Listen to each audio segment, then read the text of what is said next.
Now, here's your hosts, the League Dad, Kevin, Mitchell, and Alistair. Hello and welcome to the All In Podcast. We are almost at the end of the LCS spring split. The end of playoffs and finals is going to be in the upcoming weekend. We had, I guess, the semifinals kind of just happened. Yeah, pretty much. Yep, the last two series were pretty fun to watch for, I think, different reasons. Very interesting weekend. How are you doing though? Before we get started, how's life been, Kevin? Yeah, I'm doing I'm doing pretty well myself. I had a blast watching the games, so that was good. And then besides that, I mean, it's been pretty low key. I went to go see cherry blossoms at University of Washington, and that was really pretty. I didn't expect. I was like, yeah, there was going to be a bunch of trees. That'll be cool. And then there was like the whole quad is just cherry blossom trees. I'm like, oh, okay. I see why people are telling me to make a trip out there for it.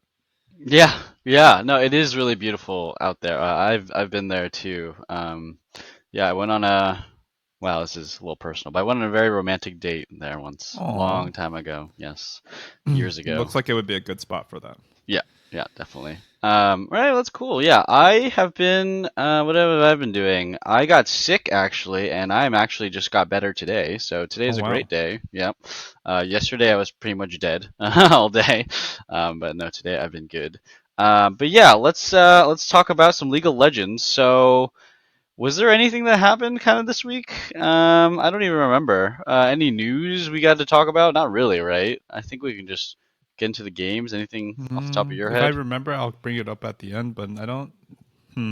Nothing that's like the end of the world, Okay, as far as I can tell. nothing at There the was end a of the world. 700 stack Smolder game Uh-huh. between last podcast and this one.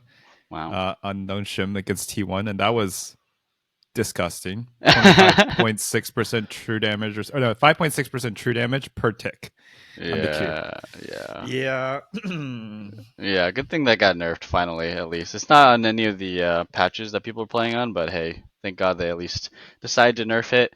Oh, Yeah.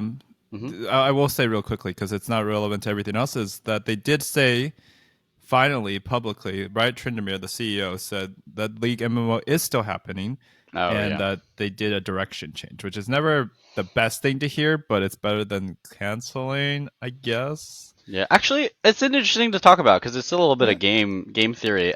So I from what I was understanding from that is the guy who's working on it was Mort Dog, or I think I don't remember. Mortdog, the TFT head. No, maybe not. One famous Riot guy was working on it for a long time, and then he moved away. Mm-hmm. And his idea was basically we're gonna do World of Warcraft, but like better with League characters. And everyone was like, "Hell yeah, that sounds fun!" And I was like, honestly, okay, yeah, that sounds fun. And most people Mm-hmm. were down with that because I mean, League of Legends is basically like Dota 2 but better, right? Or like StarCraft but better. Um, and then Legends of Runeterra was like Hearthstone but better, right? Like, or that's the Mm. idea kind of thing. And then I think Riot Tryndamere was going down the route of instead of being World of Warcraft but better, we're just going to be completely our own thing, which other people are like, oh, that's don't know how to feel about that, or they actually like that idea. I was just kind of curious what your thoughts on that. Which one do you prefer?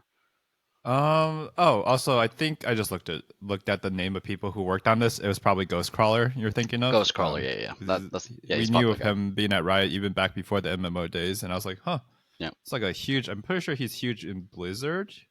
In the past, he was either World of Warcraft or Dota or both, but I'm pretty sure it's World of Warcraft. Yeah. Either way, what would I prefer? I mean, I didn't really necessarily get into World of Warcraft. I played RuneScape growing up, but in Mm, my mind, like I think the safe one that we would see in our young adult lifetimes would definitely be the World of Warcraft one. So mm. selfishly, I would want to still play that before I'm like all tied down with family and all that stuff, and it'd be harder to just grind away at an MMO, right?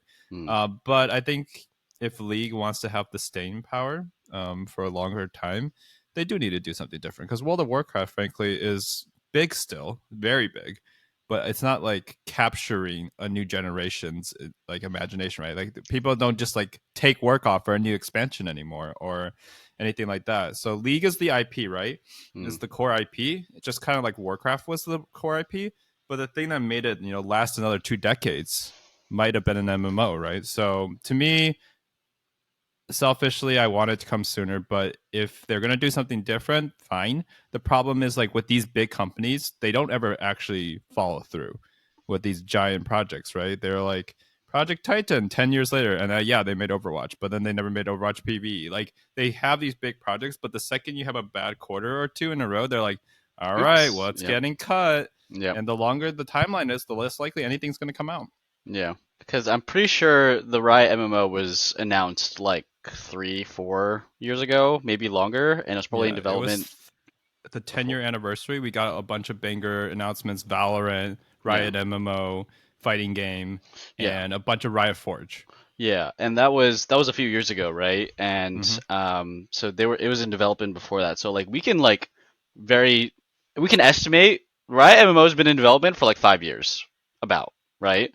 And then Hmm. now it looks like it's going to not even come out until maybe 2030, right? I think it was going to come out like next year or 2026 or something. But now we're having a reshaping. It's gonna be like 2030, man.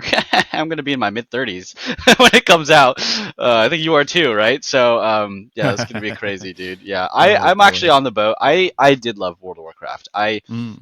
I mean, I played it a lot, and it was a lot of fun. And as it got bigger and bigger and like more popular, like it just kind of got like lobotomized. Like it just became very noob friendly, very easy. So I would have been fully 100% down to get a brand new World of Warcraft clone that's all League of Legends that starts from the bottom, right? That starts from like, well, it's like Mm. WoW Classic, but like League of Legends. I would have been so down for that. I would have played the crap out of that. And I think a lot of people who actually have played WoW in their lifetime, which is I think a big majority of people who play League of Legends, is the same age group, right? Mm. They're going to want that similar thing because those times were really fun, and it's just not the same with World of Warcraft anymore. So that's my stance. I would have been down for it to come out in a couple years and just played like a really solid League of Legends version of WoW, because it's just a Basically, great. it's like vanilla, WoW Classic, but without everyone having knowing the min max, right? So you can Yeah. actually like learn the game again and enjoy it.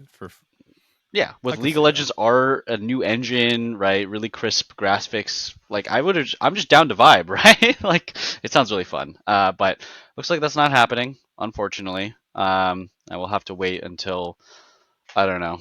I'm basically a boomer, I guess. But okay. League MMO is interesting. We're gonna talk about it someday if we're still doing this podcast in 6 years. Yeah.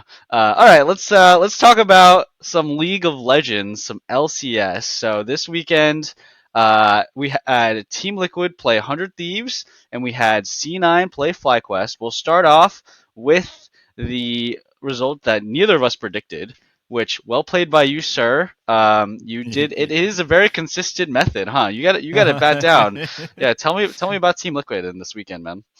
I think they had some pretty, as we expected. They still had great macro at time. Like at a lot of times, their macro is very clean. Like honestly, at the level of a medium tier Asian team, I would say like they executed. They did, no, I mean it's pretty fair, right? Because the That's reality just is that's not funny even way an to put it. insult. The No, mid yeah, tier Asian teams, especially in Korea and China, like they just do things correctly way yeah, more often, right? And yeah. they don't just usually default to an ARAM unless Mm-hmm. it's a smolder comp. So that's great. They still had some pretty noticeable like gaffes. I would definitely point to Liquid being really ahead, about to secure a free third dragon, and then just randomly running into a choke and almost throwing the game. They definitely like tried to do these checks, but I don't think their team fighting coordination is at the level that they think it is. They probably get away with it a lot more in scrims when people aren't as on edge and ready. But I think that once again, the last thing I'll say, first of all, I think that they're not there yet for team fighting. And the last thing I'll say for Liquid is they have not lost a game with Smolder, at least not in playoffs, and I'm pretty sure ever. They just know how to play with that because it just fixes all their problems. As I keep saying, I don't know Mm-hmm. how it gets through against Liquid specifically, but they found out. And I will say that I don't think River had a very good series, and then leave it at that for my initial. Yeah, yeah, definitely. Uh, I mean, I actually think I'm gonna kind of disagree with you a little bit. I actually thought Team Liquid's team fighting was way better than it usually is. I mean, we've been complaining about their team fighting and their late game for like a year and a half, and I think this series was probably some of the best team fighting they've had like ever, kind of like because Hundred Mm. Thieves is a good team fighting team. And there was a good amount of underperforming from Hundred Thieves for like Meech and River and stuff, but I was pretty impressed. Team Liquid had a lot of team fighting comps. I mean, they decided to pick up the Zyra Khan, which was great. Zyra Khan to me is like if you play Zyra Khan and like that's something you're just gonna start to bust out in a series. I'm like I feel like very confident in a team. Bot lane Zyra Khan is like stability to the max. You know what I mean? You got good laning, you have good engage, you have good late game scaling, good team fighting, and just really strong 2v2. So I loved the Zyracon. I thought that we saw some peak core JJ moments in some of the engages and some of the team fighting. We thought we saw some really good um, just like positioning from the carries. Like Yeon and APA were really solid this series, like high performers compared to the FlyQuest series, if we're being honest. Like that's kind of the only two comparisons we need to make, right? Because the Dig Mm. series was kind of a non-factor. So comparing Team Liquid to how they played against FlyQuest versus how they played against 100 Thieves, I actually thought Team Liquid improved like a significant amount, like a ton, like way less errors. So I was impressed with Team Liquid. I thought their team fighting was some of the best we had seen in a while. Um, yeah, and then we can let's just stay on the Team Liquid hype train for a little bit. Mm. Yeah, I don't know. I do think Yeon's probably the best ADC right now. I think in the In the LCS, like, league. yeah, at this moment with all the playoff, including all playoff games and regular season games, right now he's probably just the best ADC. He's definitely better than Meech or yeah, Meech. Definitely better than Meech. Meech has been struggling most of playoffs. Pretty poor laning phases, a lot of awkward stuff, right? I would say Meech's best champion is probably Kaisa. Um, and then Masu, it's kind of the same thing, right? I feel like Masu's best champion is also Kaisa. They're like the same player almost, but has some like some laning issues too. Yeon, I feel like he has the biggest champion pool. He can play Zaya, right? But he can play Smolder. I'm Hmm. not a fan of his Senna, but that's okay. But he was pulling out the Lucian, and he can also play the Varus and the Callista and the Kaisa. So I think Yeon has the biggest champion pool. He has by far the best laning, and his team fighting in this last series was peak. And some of his team fighting, his positioning before in like the FlyQuest series was kind of sus, but with this series, I just thought I was like, oh wow, he just seems like the best ADC right now. He's like double lift light, honestly. Um, and then Core JJ was looking pretty sussy for a long, long time, for years. And I thought this series on the Rakan, 3 games, right? I was like, yeah, this looks like some of the best Rakan play that he's handed out in a good while. So I am positive, quite positive on them after this series. Okay, I can agree with Yan being the best AD carry. I looked at everyone. Meech and Masu, both too green. They make too many mistakes in playoffs right now. And your ability to prevent making mistakes while still putting out damage is so big on AD carry. It's such an outsized difference. Like you can feed as a top laner and still be useful. Yeah. As an AD carry, it's way less, right? I think Yan, especially considering how sus Core JJ was earlier on, he actually has shown. We were always commenting on his form, right? But this series, especially, like if you can play a stable Zaya Mm, and your Smolder is a guaranteed win, and your mid laner is also getting target ban, like that's and they're the two worst players on the team on average mm, before playoffs. That's scary. So I agree with Jan. I also never said that Liquid. I agree. You weren't saying this, but I just want to clarify. I didn't say they have bad team fighting, and yeah. they did improve. But I think they're not at the level they think they are sometimes when they go for these flips. It Mm, might not be a bad thing. I mean, lots of Chinese teams just do the flip, right? yeah. Not Suning. BLG was famous, well, Suning too, but BLG is famous for this, right? They flip so much, or JDG too. They just keep flipping and I they mean, win 60%. every Chinese team, So yeah. every Yeah. Chinese team, really, they Yeah. just flip hard and they look like idiots when it doesn't work. Even against like a wildcard team, they'll look so stupid. Yeah. So maybe that's just the mindset. Maybe they got a lesson last year, and they're like, I guess we'll just do that. But I do agree. They definitely look better than previous years, and they didn't look bad against FlyQuest. So it's kind of crazy if you think about it. Yeah, I mean, it's also like we didn't even mention Berserker, right? We didn't even bring his name up when we were talking about the best ADCs, right? So like there is like for Yeon's credit, right? The ADC pool is pretty weak this year, this split. So he jumped to the top.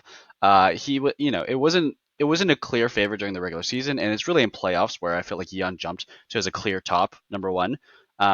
So we'll see how the next splits go if other ADCs kind of level up, right? Especially the rookie ADCs, Meech and Masu, if they level up. If Berserker gets his shit together, I don't know.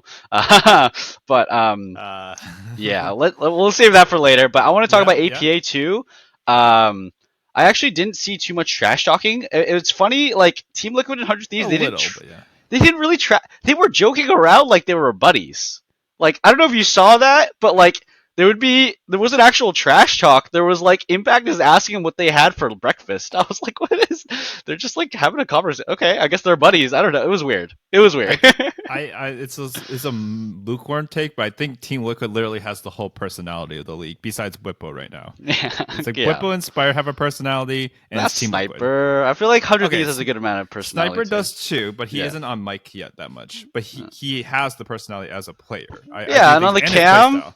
he does the Fortnite dance on the Is cam. that really a personality? Yeah, he's a little zoomer. Okay, well, He's a zoomer. I Okay, I think that's fair. I think APA actually like I don't know, man. He played so well. I was like so ready to shit on him, but he just played really well. His Talia in game one was really clutch. Like he landed a ton of naked W's, and he Yeah. just basically was never in trouble. He was never dying. His Ziggs game two, even though they lost, his Ziggs was very, very consistent. I would say it wasn't even close remotely his fault to why they lost. And then his Talia game three and Asol game four, I think he got a bit weaker as the series went on, but not really like dramatically so. And it was just I was like, yeah, free win. I mean, Umti woke up a lot. Like I felt like Umti was straight trolling in game two, and was kind of like pretty good on the rel, but his Volibear was terrible. But Mhm. then I don't know. Game three and four, Umti actually became. I was like, oh, this is a Korean jungler. Okay, cool. So, oh wait, no. Game three. Okay, yeah, no. His game one and game four were really good. His game three on the Jax was pretty shit actually. Yeah, it was all Yeon just going insane. Yeon and I APA was were. just surprised he pulled out Jax. I haven't seen Jax jungle in a hot minute. So Jax jungle is actually in Chinese games. It's in the LPL like perma. Like people playing it a ton in oh. LPL right now, which is why we saw Huh. River play it as well. Yeah. Like last series. But yeah, I would say overall, and then Impact was just solid all around. He didn't take Ignite. He just kept taking TP. I'm like, yeah, you're way more useful, bro. Yeah, I would say I was very impressed with Team Liquid. I actually think that they have a real shot at winning the title. Honestly, like I was No, like, don't say that. it's just the truth. I'm just gonna give the truth, man. I'm sorry. I was like not hype at them. I was like meaty. I was I was lukewarm on them after the FlyQuest series, but after their Dignitas and 100 Thieves series, I'm like much more confident in their play. So yeah, but let's talk about 100 Thieves. Yep. This is we're not going to be talking about it anymore. They're not going to MSI. They're eliminated. They got fourth place. Yeah, let me know what do you think about 100 Thieves? What do you think went wrong? What went well? What are they going to work on for next split? Stuff like that. Yeah, I think what went wrong for 100 Thieves at a glance is like I feel that they got figured out. I feel like the huge leads and single-handed like wins that they could sometimes make out of Sniper's champ pool and his playstyle, like it just does not work on Impact specifically because Impact is solid. Yes, if he's not taking Ignite, he's also just like hard to over like it's hard to make him useless, right? So it's hard to snowball that lead.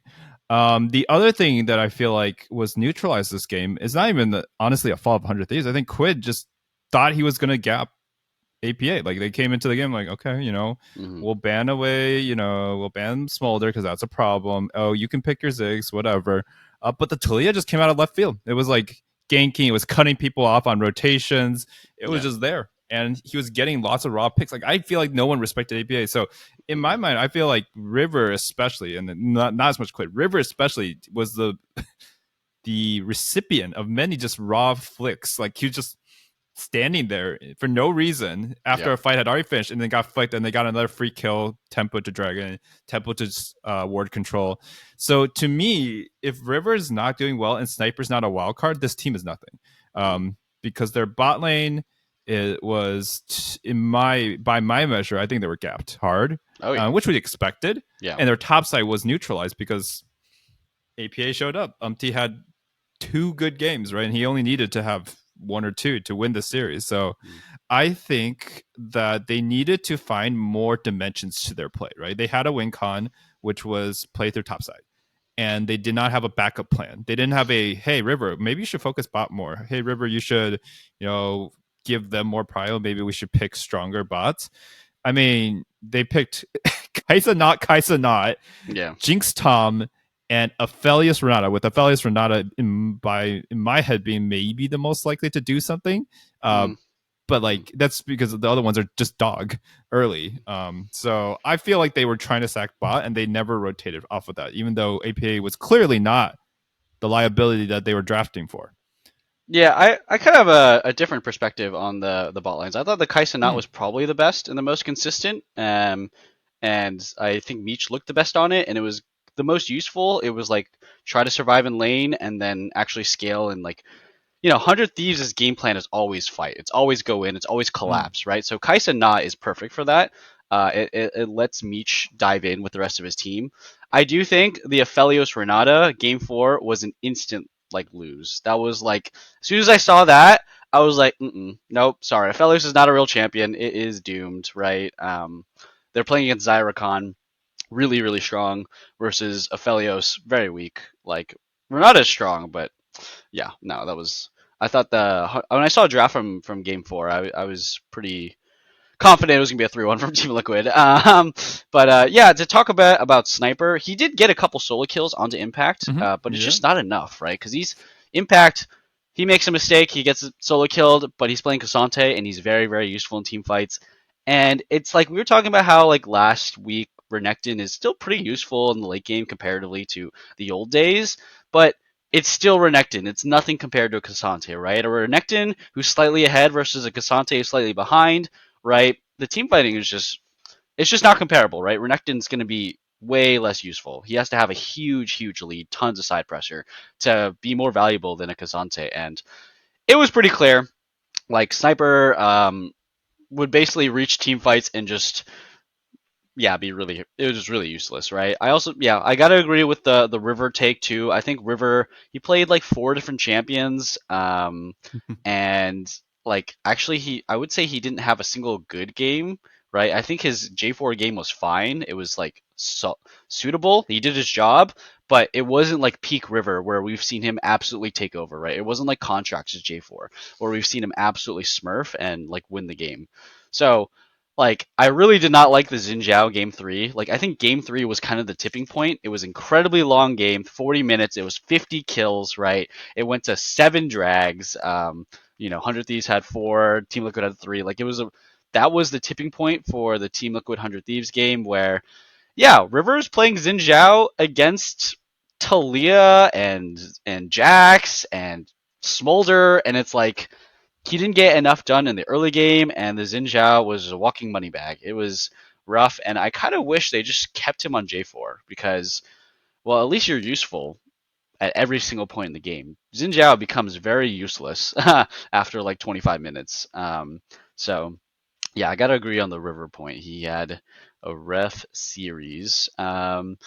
Yeah, and then I think I also agree with the top side point. If 100 Thieves doesn't get it like a large advantage in their top side, jungle and top lane, this team isn't really the same, right? Meech is all about kind of joining up in team fights. And Quid, I actually think he was probably the best performing player on 100 Thieves, but he wasn't doing any 1v9 carrying, right?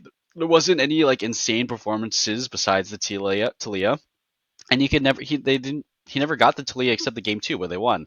I think 100 Thieves should have tried to figure out a way to get Talia for him every game if they could have. But even game 4 they gave Talia to River and they had him play Yone. Yone has a 0% win rate in playoffs right now. It's like I'm not a fan of the Yone, especially at the level we play. I think if you're Chovy, sure you can play Yone, you can probably smurf on everybody, but there was no Yone smurfing to be had this weekend. Mm-mm. And then River takes an S tier pick in Talia into the jungle and runs it down, right? So it was rough series for 100 Thieves. But yeah, I think to summarize APA on the Talia, that was the real curveball. I agree. He actually had another extra pick to perform really highly well on. So good series. All right. We'll talk about Team Liquid a bit more, but let's talk about I think this was probably one of the most interesting 3-0s we've had. FlyQuest versus Cloud9. it was a stomp in terms of series score, and I think you could still say it was a stomp, but most of the games were close, okay? I think, Yep. it was still kind of a close series, but very clearly FlyQuest was the better team. It's just each game inside was pretty scrappy. So give me some of your initial opinions on FlyQuest versus Cloud9. Initial opinions. I think that I don't think I was entirely right, but my theory that their first game was so easy that they didn't really learn much was maybe true to some extent. I Mm. think they needed For to Cloud9, have right? yeah, Cloud9. Sorry, Cloud9 beatings 100 Thieves so easily Mm-hmm. didn't really teach them that much. I think they needed more reps in terms of how to play. Um, play different versions of their comp. I will say Fudge. I'm so happy because, dude, this guy got. I'm pretty sure Whipple blind picked 3 times into him. I actually think I was watching pros after, Yep. and Whip was just like, this guy's a fraud. Yep. I knew I could just pick whatever. I tried a game one, and the theory held true. You're absolutely right, though. These games were actually kind of close. Like, this is a 3-0, but this isn't like they were super easy to beat. Um, I think the other highlights, other than Whippo completely being more useful than Fudge every game, Yep. even though Fudge got to keep picking shit like I think he picked Olaf, and something else. Oh no, Olaf Rumblegragas. He didn't pick Yep. double Olaf. Yep. I think the other things to note are Jensen didn't die. I mean, we heard it a million times. So if you watched any of the games, like Yeah. it was beaten to death, but it is truly a strange. Like you never hear of 2, assumedly top tier mid laners, right? One gets all the kills and one doesn't get any kills. Like that's Yep. actually crazy. Oh, sorry, one never dies and one doesn't get any kills, right? Yep. That's actually absurd. Especially as if you know the fact that these games are close. Last thing I'll say, as my initial impression is like, holy shit, Inspire is so legit. So we keep saying it, but like, Yeah. holy shit, I didn't think he was. I always thought of him as the brains guy. Then he just pulls out Lee Sin. Yeah, there was like one kick he kicked them to safety, but like most of the time he was just doing crazy kicks over and over. I was like, Yep. oh, right. He has hands too. Yeah. Shit. Yeah. Yeah. Yeah, no, I mean, inspired at this moment, right, with at this point in the playoffs, is easily the best jungler in the LCS, and he said it. He said it himself, but I think he has a good argument for best jungler in the West because he has Yeah. performed in LCS every split he's played, and he performs in LEC a lot too. So, I mean, maybe Yankos has something to say about it. Maybe Yike does. I don't know, but for LCS, inspired is by far the best jungler. Man, Blabber had a really terrible series. I think Blabber, talking about Jensen not dying, all we have to do is look at game one. Jensen's playing against Vi Talia. Okay, that is not Jensen playing well. That is Blabber not pressing R on an immobile mid lane mage. Okay, so I think Jensen played immaculately. Really, really good series. Played super well, but Faker and Chovy could be the best mid laners, and they'll still die to Talia Vi mid lane. They don't have a choice. That's just how the game works, right? Yep. So the fact that Jensen didn't die in game one against Vi Talia is 100% Cloud9's fault, just not pressing abilities. And then I think this is a topic that's been maybe a bit beaten to death. But what is happening with JoJo and Blabber? I think they hate each other. Legitimately, there was no mid control. Jojo got camped out of this world. Like everybody was showing up mid lane to kill Jojo. Literally everybody was annoying his ass. And Blabber did not get a single successful gank off mid all 3 games. Vulcan never got a successful gank mid all 3 games, okay? We were complaining about Vulcan not playing playmaking supports, just being on Enchanter duty. Why would you get rid of Sven? Well, he played Renata, Nautilus, and Alistair, and they never killed the mid laner. So, yeah, I think what you were saying earlier, Cloud9, they had a really easy game against 100 Thieves. And I'm not going to take anything away from them. They played really well against 100 Thieves, right? Last week, they smurfed against 100 Thieves. Their level of play, even though 100 Thieves didn't show up, their level of play was really high. Cloud9 legitimately downgraded extremely hard when playing against FlyQuest. It's not like Cloud9 kept the same level of power and then FlyQuest is that much better. Cloud9 definitely dropped in strength from last week to this week. And then, man, I like FlyQuest looked way better too. I think they actually leveled up in performance from their Team Liquid series to this series because FlyQuest was very, very crisp, very, very clean in team fights.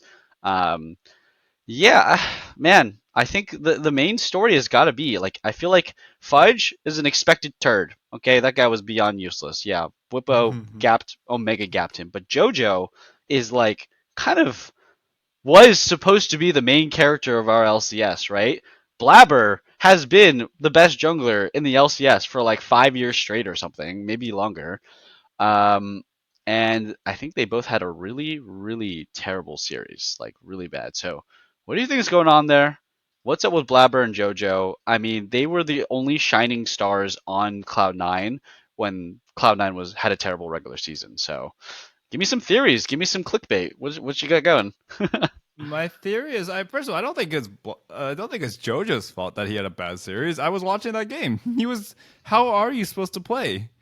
I legit. Yes, there are times he could have played better. His Yone just didn't do anything. But I really think like there was a time where Fudge came down and parked.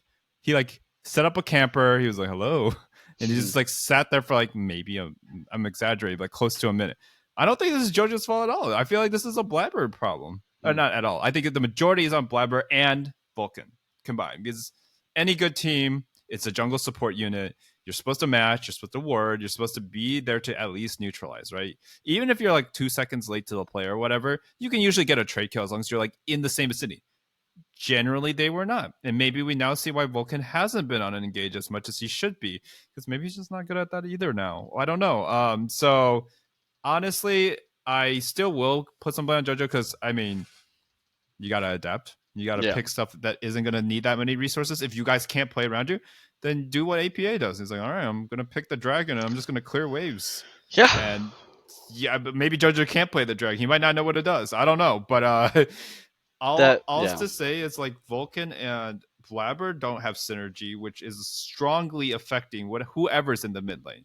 yeah, Because with even if we say Zen was worse at mechanics, which is hard to say right now based on how Vulcans play, but in terms of peaks as a support, sure, they had more synergy. They yeah. played together longer, and they were clearly on more of the same page. It's a big deal when your support isn't on the same page as your mid side. It's the same problem with Huki and Palafox. Palafox and contracts. Yeah, Huhi's not really fitting in well. Like, yeah, everybody who changed their support is having a lot of synergy issues, right? Uh-huh.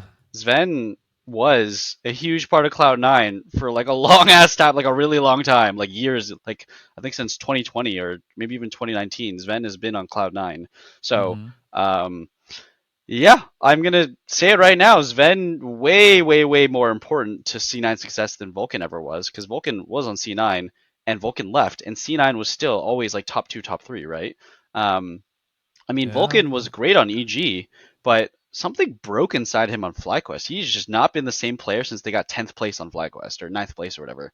So it's been rough. It's been rough for Vulcan and Cloud9. I have another theory as well. Uh-huh. Um, I don't think Blabber Blabber is just not a coin flipper anymore, right? He used to be way more coin flippy. He is like really on the other side of things where he's super consistent.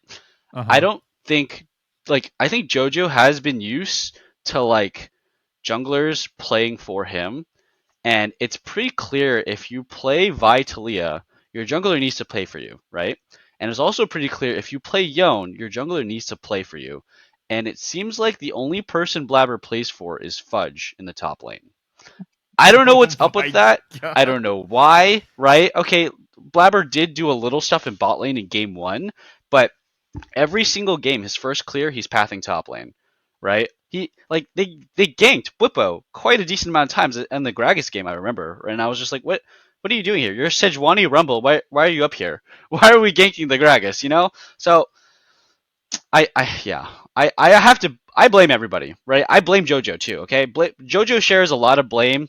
Like you should not pick Yone, right? Like oh my god, like think of game 2, right?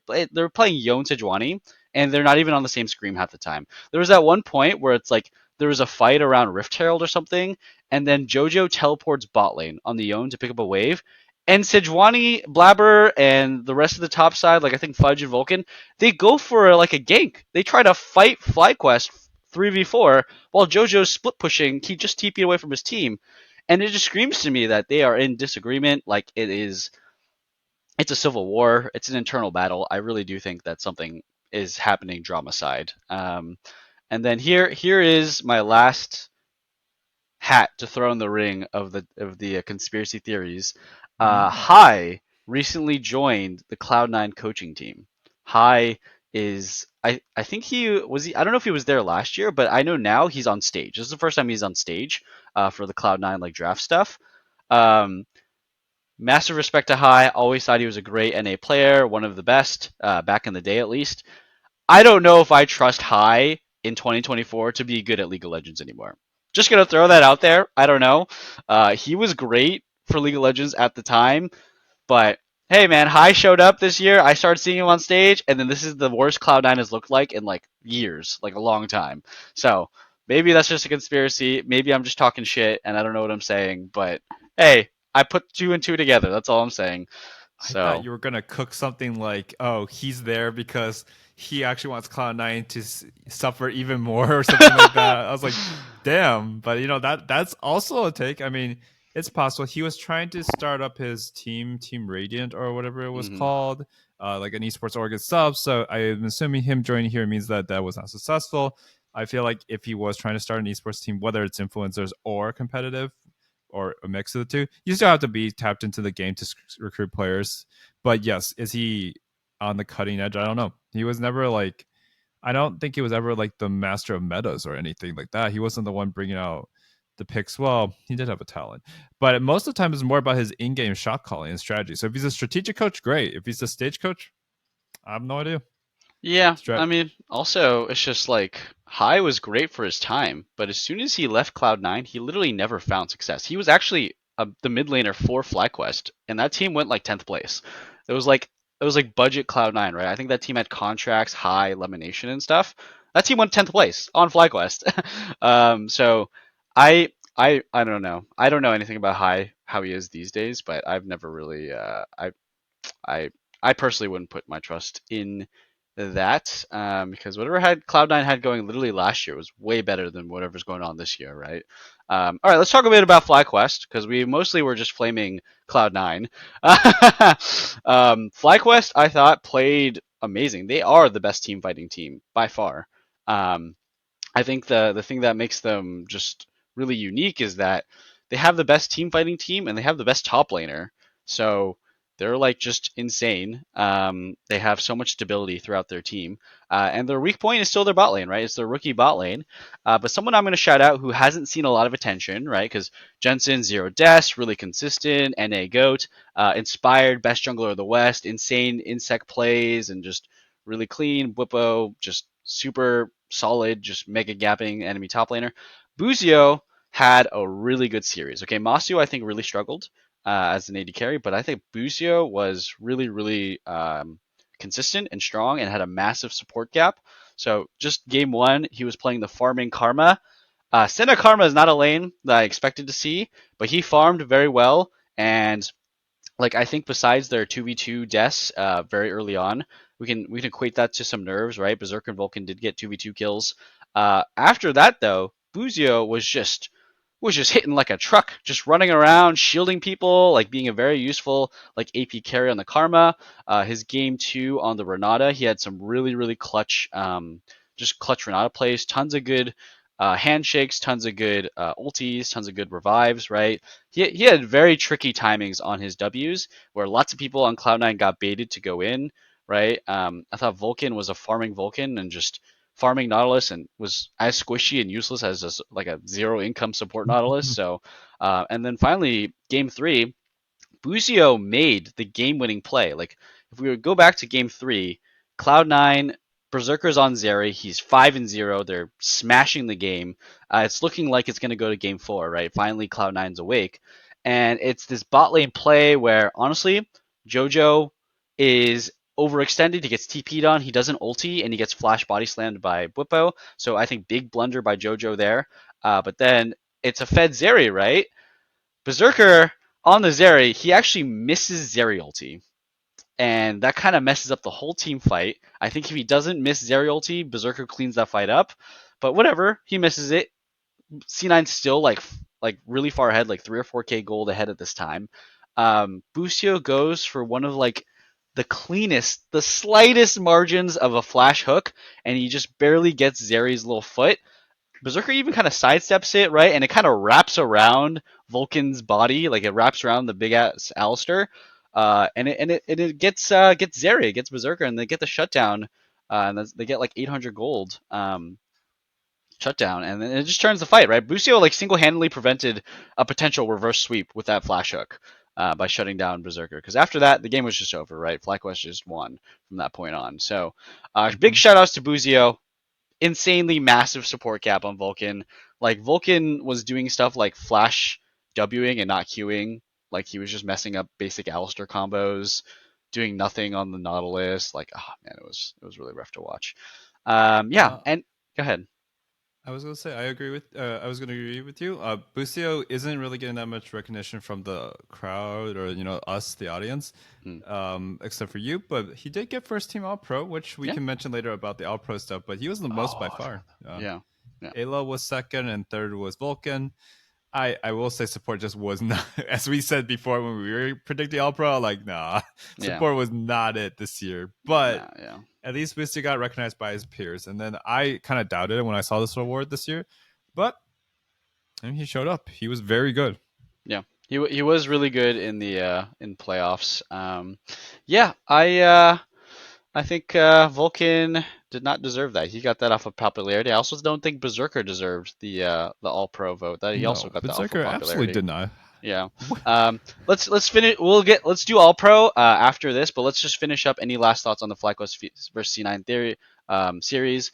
Um, Fudge is a fraud. Vulcan is a fraud. JoJo is mega tilted. I thought he like I don't know, was just fucking useless on the Yone. I'm not gonna say he's a fraud because he was playing really well like most of the split, but he had a really bad series, especially on the Yone. Yeah.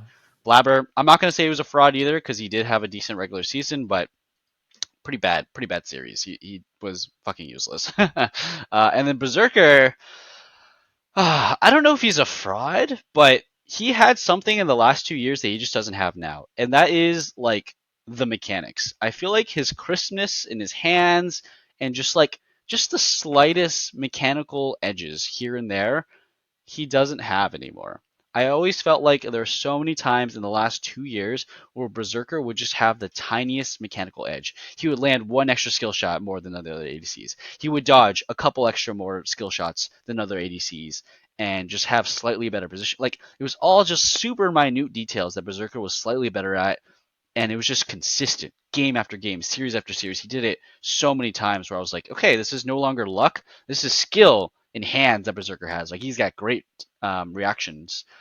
He just doesn't have it this year. He's just slow. Too much McDonald's or something. I don't know. Too much American fast food, but he legit does not have the same reaction time as he used to.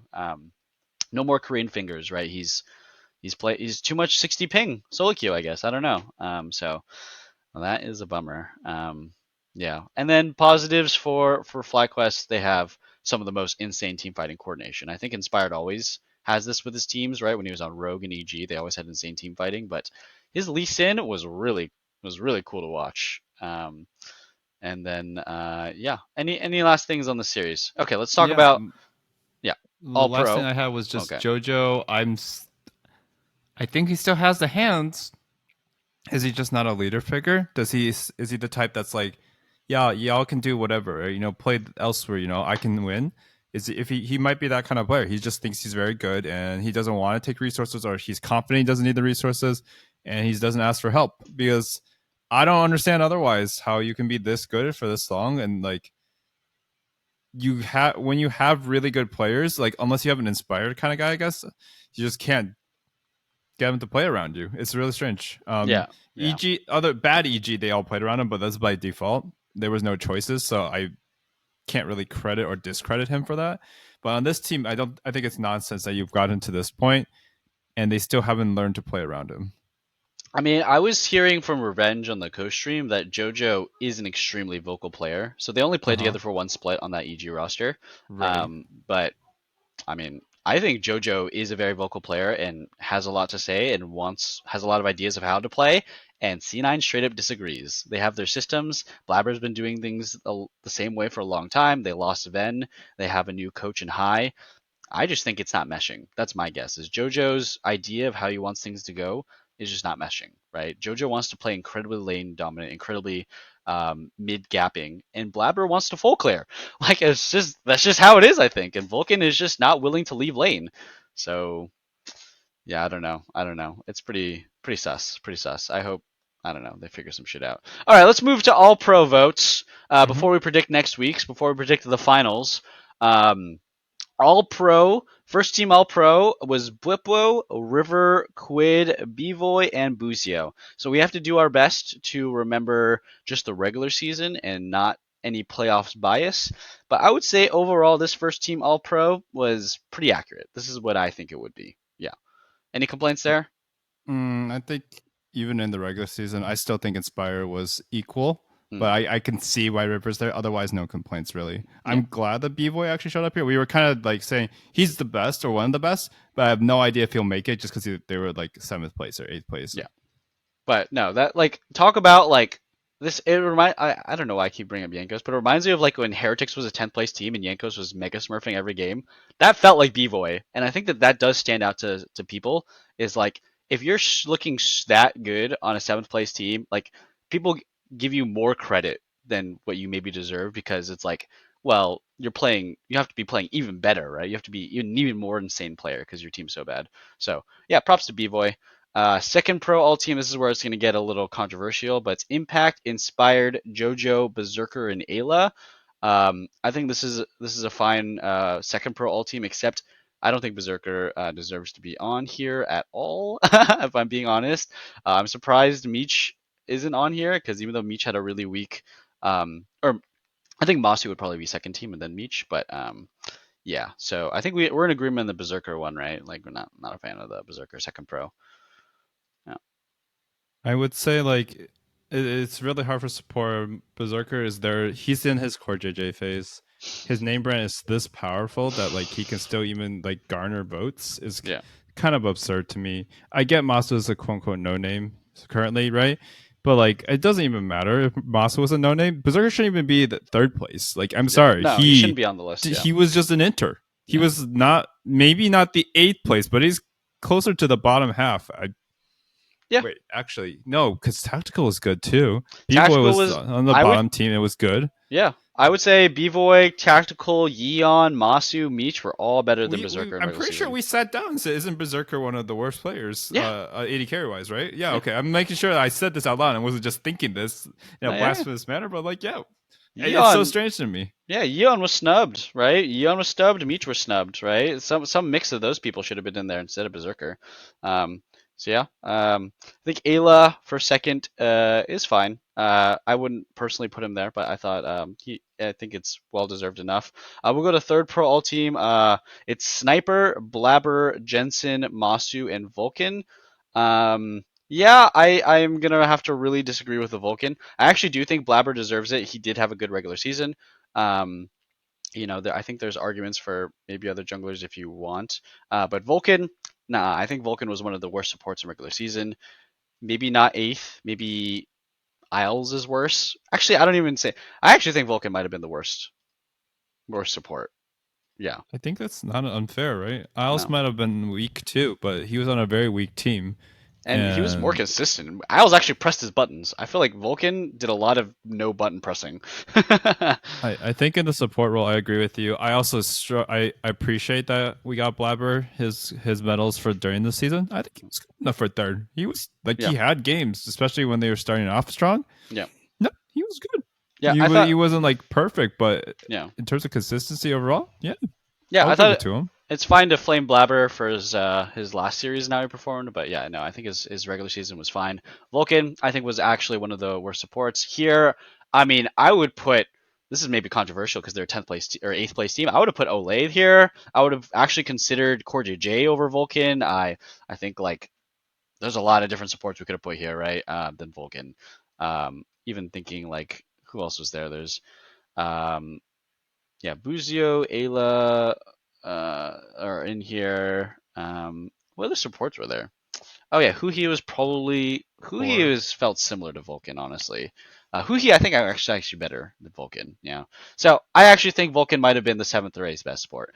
Oh yeah, yeah. Probably Zazel's the 8th, right? Yeah, Zazel was 8th. Hazel's worse, but I Yeah. think Core. was better than that at least. I So think Core was better than Vulcan in the regular season for sure. was he third? I'm like, it's just hard, man. The support pool was super shallow, Yeah, it but was. Vulcan was a detriment. That's the difference, Yeah. right? It's the a strong detriment, especially when you have a less mechanical player than him. Tech on paper Yeah, was yeah. You're made the supposed team to look so have much one of the better. best ADCs, right? Yeah, yeah. Yikes. All right, so that's the All Pro. Just a little bit of flaming. I think that we just mostly flamed C9 more. Mostly flaming C9. All right, how you doing, buddy? How you doing? You want to talk about anything else, or should we just get right to the predictions? The last thing I wanted to mention, I was just looking at the All Pro on my phone, is that Golden Glue and the coaching staff 100 Thieves, they Hmm. got it. Hmm. Good for Yeah, him. Good yeah. for you, No, Golden Glue. I always thought he was props. a nice guy. I'm glad that he's seeing some success in a different role. I mean, I'm not happy about his time on Liquid, but he was never a negative influence, and he was just like always on the cusp of being like just good enough to stay in LCS. But he was a gatekeeper. Yeah, too good for So Academy, not good enough for LCS. Yep, we have a lot of classic. people like that, Yep. unfortunately, that are almost always the NA native players. Yeah, it's okay. It's getting better. It's getting different. That's true. We're This getting a is an lot of exciting year for NA. yeah. And then I just think it's funny. So on the co-stream, Doublelift was talking about this idea. It was like whenever you call someone a really nice guy, it's like like you just don't want to be mean because what you're really saying is that they suck at the game. They're Mm-hmm. bad. And let's be real, that is what you meant. That's what I'm into. Yeah, Golden Glue is a really nice guy, and you don't talk about his play. So I thought that was funny. This is Um, a very common sentiment. I think yeah, someone has mentioned it for a while now, but I think this applies to a lot of places. But anyways, I yeah. agree with you. I agree with Doublelift. He's absolutely right. Yeah. All right. Let's talk about next week's games. Okay, this is going to be the finals. We are going to find out who wins the spring split. Um, Team Liquid versus Cloud9 is going. We're going to match up and face FlyQuest in the finals. Who are you taking and why? And I kind of already suspect we both know of our answers because of what we've been talking about this entire Uh, episode. I I'm in pain I'm sorry. I because know. there's something I want to say, but then I'm Yep. superstitious whenever it comes to like Yep. I didn't. I mean, honestly, everything we said has spoiled it already. At least for me, Liquid is going to win this. Liquid's going to win this probably 3-1 because a clean 3-0 is just not something Liquid wants to do or can do. But they're going to look good. I mean, Yeah. they've consistently leveled up. They've played at a high level where I agree. FlyQuest has gotten better, by the way, but I think Liquid has gotten better too in Yep. their game in the lower stage. 100 Hmm. Thieves should have been a threat. 100 Thieves should have been bouncing back. They beat NRG, who we still literally don't know their power level because we just can't tell. But Liquid has clearly cleaned up a lot of things. And the biggest thing that speaks to Liquid, other than their team fighting and stuff like that improving, is the fact that now it's like, what do you ban? Do you ban Smolder? Like Ziggs, even when it doesn't win games, it's a high impact. And, they tried not banning it this series. So just pick Toledo. And his Acel has also basically won every game. Yep. Even when it doesn't make sense, Acel should be winning his game. So Yep. that's not even talking about their strong players like Impact and Yep. Umpty on a good game. So I think Liquid has a lot of the right things locked in right now. Hmm. And the more important thing is like, dude, Z9 has just learned nothing through playoffs so far. So Yeah. they always make it to international when it comes to these kind of things, and I'm really worried. But I have to bet with my brain, not my like superstitious heart. Yeah, because we are about to predict the same thing, Kevin, and I know that never goes well with Team Liquid. But this is one of those things where it's just too clear. It's just too obvious. Team Liquid is looking so much better than Cloud9. It's not even funny. Like it's not even up for debate, right? Like Cloud9 looks like a train wreck. They look like they're having massive internal issues. And Team Liquid just looks good. They just look really fucking good, right? They pushed FlyQuest to 5 games, and it was a bit of a monkey fest, but it was all close. All 5 games were close, and it went 5. And then FlyQuest just 3-0'd Cloud9. And if you take it the mathematical approach, if you take it with the just analytical approach, you take it with the heart, everything screams Team Liquid. So I think Team Liquid's probably gonna 3-0 or 3-1 as well. Like I actually am. I'm gonna say 3-1 because I think Cloud9 will finally they'll have their backs against the wall and something will kick in. Like I don't think that Cloud9. I don't think all their players all of a sudden just dropped like 10 IQ points, right? Like something has to kick in when the moment is in front of you because all 5 of C9's players have done it multiple times. They've been in this moment, they've been at this point in their careers like tons and tons of different times. Cloud9 is, you can never count them out, but like I just don't have any faith in Cloud9 drafts. I think Team Liquid does have one of the best drafts. Like Team Liquid and FlyQuest are the best drafting teams, right? I feel like Team Liquid's bot lane can play everything. Team Liquid's mid laner, while he can't play everything, he has enough of a pool where people are banning 3 ADCs against Yeon, like APA is just fine, right? Uh, he's playing Rel and Lee Sin, and I think those are 2 of the best junglers right now. I think Lee Sin's probably one of the best junglers. I think Xin Zhao is fine, but Rel is really solid. Not a fan of the Maokai. I think he's been nerfed a bit too much. I think you can still make it work, but yeah, Lee Sin is what's up. And then, uh, like Impact is just a rock. I feel like he can play anything up there. Just keep him on a TP top laner. He'll always show up. And God, I just can't with Fudge, man. I just can't with Fudge and his carry. He's just picking carries as counter picks and then just losing and doing nothing. Blabber is just playing tanks every game. There's no Lee Sin for Blabber. JoJo's just greedily picking Yo. So much has to change for Cloud9 and so much has to fall apart for Team Liquid. So yeah, we are predicting Team Liquid a 3-1, Yeah, almost yeah, we exact are. same. Yeah. I'm sorry, buddy. I would bet money on it too if I was a better, but unfortunately, fortunately, I'm not. So Yeah. we're okay I might there. bet some money on it. I don't know. I mean, the I feel odds good might about not be it. bad for Liquid. No, If I had I to feel good about guess. it. Yeah, I feel good about let's just talk about Team Liquid versus FlyQuest now. Let's just talk about the Yeah, let's rematch just that's do happening it. in finals. Let's just keep Um, cursing them. let's Let's just do keep going. So FlyQuest versus it. TL. Assuming this happens, who do you think is gonna take it? I think realistically, I think FlyQuest will take it. Barring Team Liquid really going to the moon, the biggest issues in this matchup are that I think Inspired and Jensen are playing at such a level Oh where my God, yo. yes, APMT were good and they've gotten better, but like they're playing at such a higher level, even compared to their series just against Liquid, right? Where I'm worried that there won't be enough X factor for Liquid. I also will add this meta factor, which is not the game meta, the outside of game meta, Mm, which is there is a lot more for FlyQuest to prove. mm, Liquid is full of people other than Umti, who's like never won anything, or gotten far. He's always been on a bad team in Korea basically his whole time. yeah, Um, that both Jensen, Bwipo, or Triple Jensen, Bwipo, Inspired have been benched and probably wrongfully not picked up multiple times in recent memories. 2 of them literally just came off the bench. yep, These guys have been playing like they're some of the best in their roles. I mean, they literally were voted that as well. And I think they have way more to prove and way more like thirst for it. Like, yes, Liquid wants to get their 5th championship. Okay. But yeah, like, Impact has won so many times. I mean, APA's Court, never won and yeah, MT's never won, sure, but and Core's also Yo, won a bunch. Like yeah, where you need that thirst to come from, like they're probably happy to just make MSI. They were the underdog all the way up until now. They'll hit the finals, and to me, like it might be close. It might be a 3-2, but I'm going to predict the 3-1 FlyQuest because I think that FlyQuest has shown to be like you have to have a lot of answers to beat them in their current form. mm, The yeah, only buff you guys lower bracket buff. You know, mm, if Liquid plays against a hard C9, like a 3-2 really close one, maybe Liquid could do it because they mm, keep leveling up from these. But I don't think because C9 is so weak, I'm like they're not gonna level up from this. mm. Yeah, well, they'll get a little bit of a stage experience, right? Yeah, they'll get a little bit of Yeah, a vibe experience, vibe leveling up. But yeah, I've experienced. I don't know. I've just never heard it said that way, but I mean, Yeah, yeah, I guess you so. kind of got what I'm saying. You get the vibe of what I'm saying, right? It's like Yeah. just don't think about it too much. But I have so this is where I will help you out. I'm gonna help Team Liquid fans all around. Okay, this is where we're going back on the curse because I'm gonna agree with you once again Oh, on thank the you. prediction.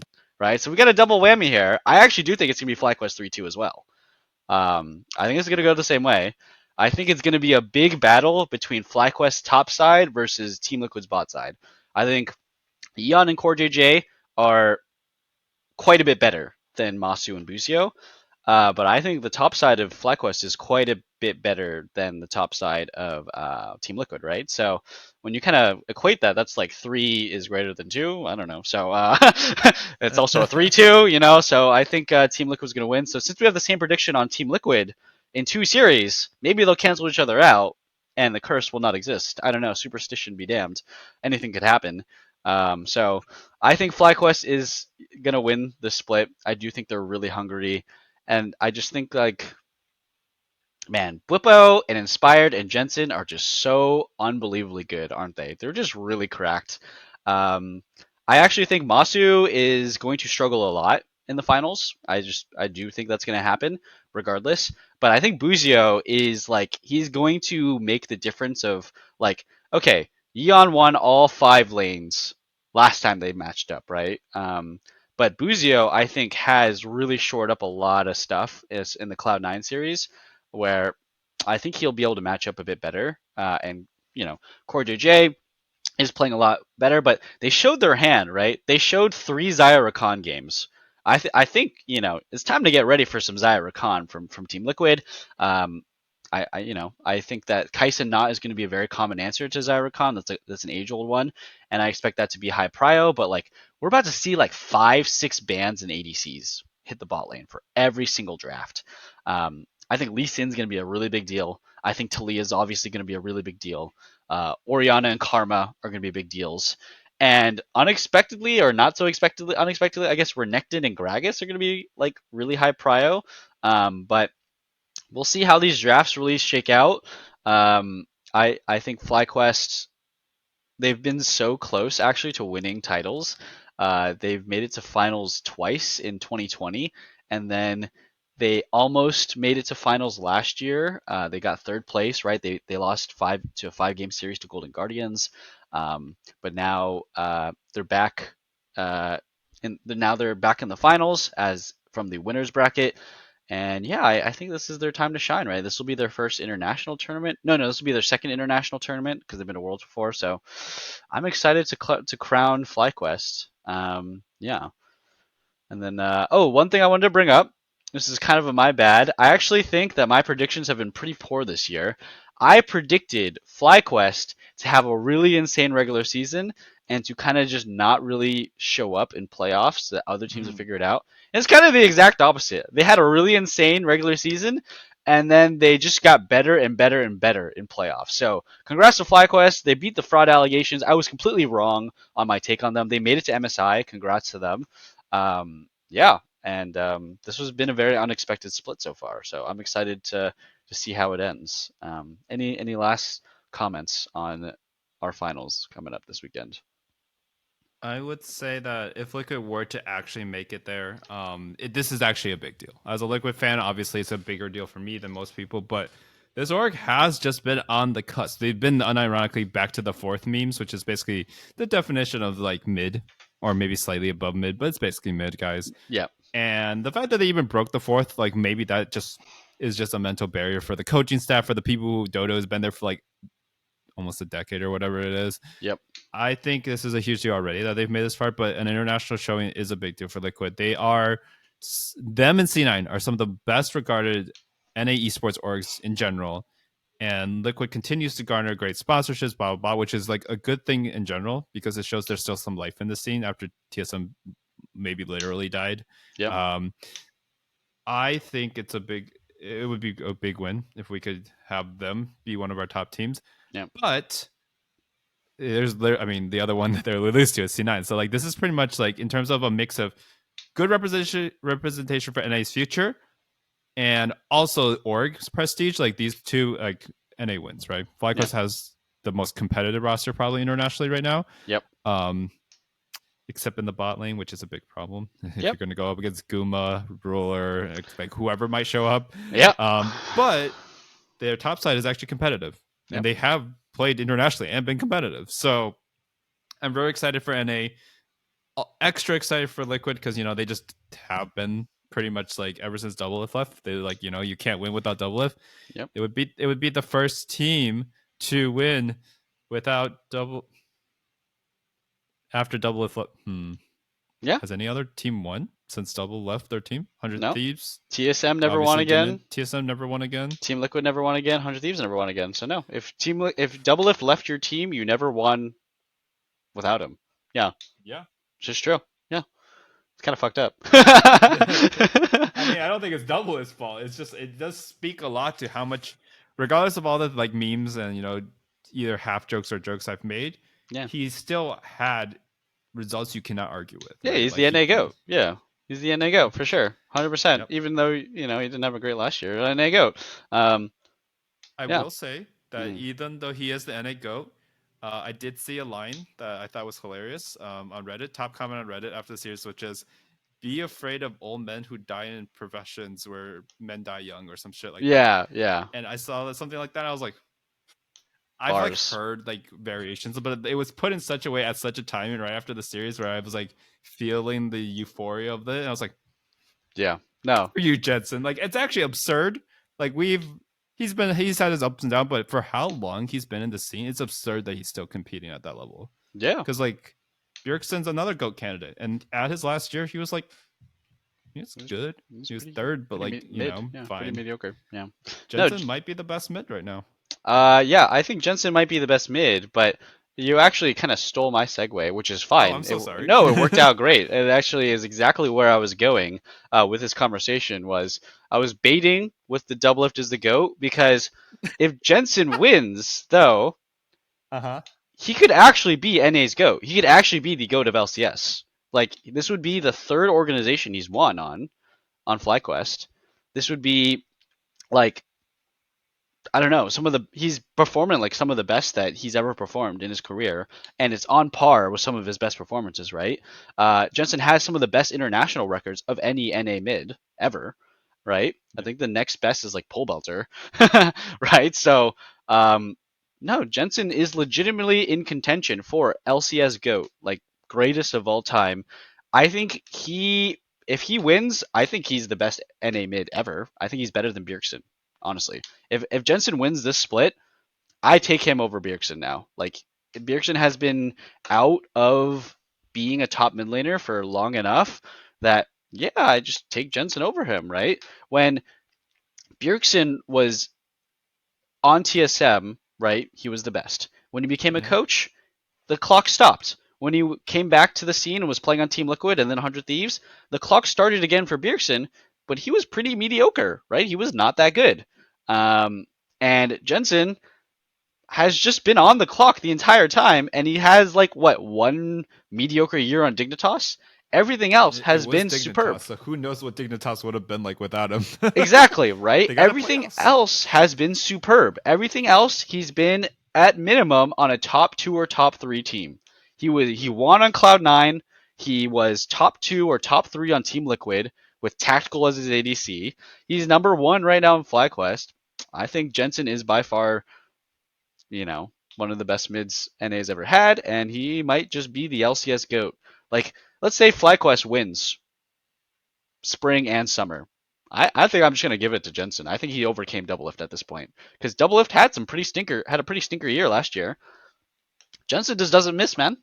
I think it's close. I don't think I'll give it to him unanimously. I think we'll have to talk about it. It depends how good of a year.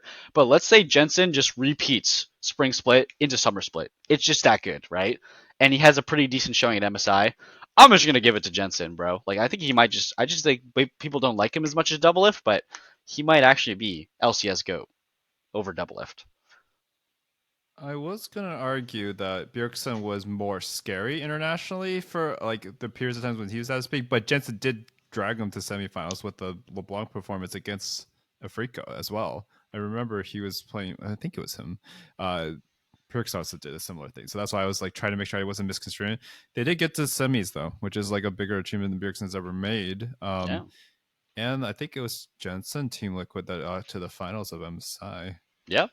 So I mean, yeah, it might like those alone, really. If we just take away our favoritism, that might be enough. Even like, but I would say the fact that he doesn't take breaks, like unless he was forced to, right? He's been at it and he's still been competitive for this long, especially in recent years where the competition, technically has gotten higher and higher. You could argue, waxes and wanes, but it trends upward, right? Yeah. If you can keep competing and keep being that strong, even after all that time, it is worth a lot. Yeah. A win this year in basketball, for example, is a lot more powerful in terms of like your all-time status ranking than it is in the 90s. Yeah, It's just true 100%. because the game's gotten harder. People gotten better. The game's gotten hard, people gotten better, and also like Jensen was number 2 to Bjergsen. Bjergsen is gone. Bjergsen had a mediocre year and a half, and Jensen was not having a mediocre year and a half. In fact, Jensen won a title while Bjergsen was in the league, right? Like Jensen won a title while Bjergsen was playing in 2022. Mm-hmm. I just think that Jensen has already overcome Bjergsen, and this winning this split will just cement it for me.